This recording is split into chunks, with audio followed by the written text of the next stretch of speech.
terrorists, to understand is very important because politics, before 30 years, they was have a communist and imperialism.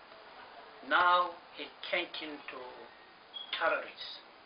So who is creating weapon? Who is creating the chemical killing any human being? Who is creating the aid? So if we understand this issue, then we will come what is democratic. In this time, why is the covering democratic? What is important to the African people in this world? So I think we have to understand the consequence we are. We have to blame to ourselves, not to blame to anyone. Because Africa is going. Africa is not for sale. Africa is selling right now. But we are the people, we have to say Africa is not for sale. That any leader, African leader, can say anything to the European. Not a voice. But Africa is selling right now. So all African people, they have to think why we cannot defend our own interest. That's only I can say. Thank you. Well, thank you. That's a very excellent point that you bring up. Many excellent points, especially about the role that this project Africom would have in African society, because it's a very dangerous project. We need to unite our own military forces and defend the continent at all costs from this kind of influence.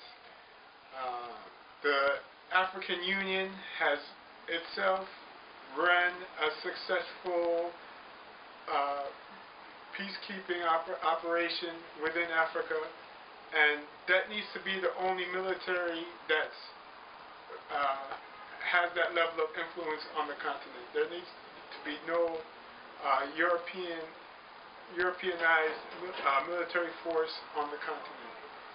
Africom, which appears to be the European equivalent to the U.S.-led USARA force in Europe, which is the U.S. military bases on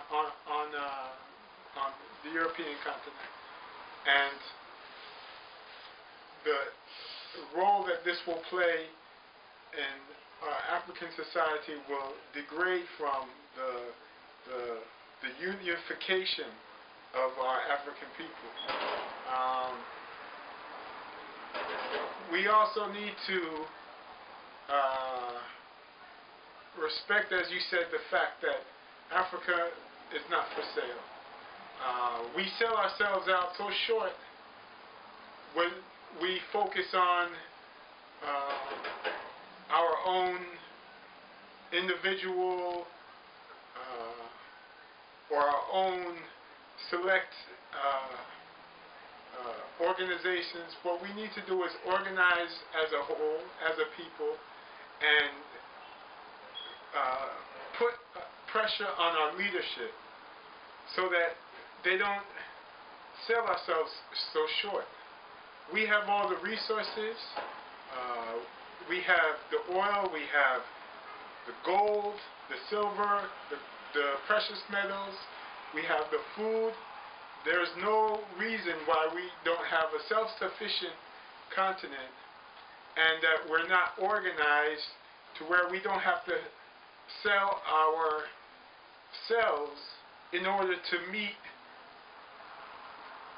the so-called debt that we have to these other people. We cannot be in debt. Africa cannot be in debt, because Africa is the wealthiest continent on earth. So there's no debt to the IMF. There's no debt to the World Bank. These are all mental terms of enslavement that keep us from discovering the true history to our present situation. Because once we understand that if we were to educate our people about the true history to our current economic and mental enslavement, we would wake up and prepare our youth for the future in which they will not have to struggle. Because there's no reason for our youth to struggle once that we educate the people about the truth about how we are in the situation we're in today. So at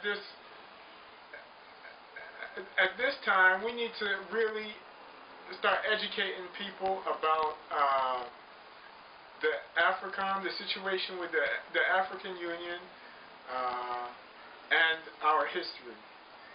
And the education itself is the wealth in which we can build our organization and our unity, so we will never have to sell ourselves out or sell ourselves short again. So it's up to us now to bring to light the issue of Africom, the role that it will play in Africa, on the continent, throughout the diaspora. We have to put pressure on our leaders not to sell us short and to allow this to happen, because that's been the problem in the past. Our leaders have made secret treaties with the European forces to allow military bases on the continent, and we allow this to occur. So we have to put the pressure on our leaders too, not to allow this to occur, not to sell Africa for military, economic, or social reasons, and organize our education and educate the history and truth of our people, and start building towards a better future so that our children do not have to struggle. And that another point to good is very important. I think we have to understand the difference between the Chinese and the Europeans.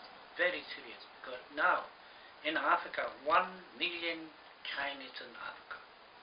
After 10 years, how much they will be in Chinese in Africa? So the African, and they have a base in Africa, so what they will be in Africa? So we as African people, we accept everything. We accept everything. Even we have no voice to speak. Because the leadership, the cries of African leadership, this is the most important we can speak. Another hand, Ethiopia is the most holy place. The most richest country in the world has a medicine water. A history of the world is created. So Prime Minister Meles, it is dealing with European. He signed to have a base, European base in Africa. This is the most dangerous into the history of Ethiopian people. So as African people, it is very necessary to see this issue worldwide, to discuss and to understand and defend our nation in Africa.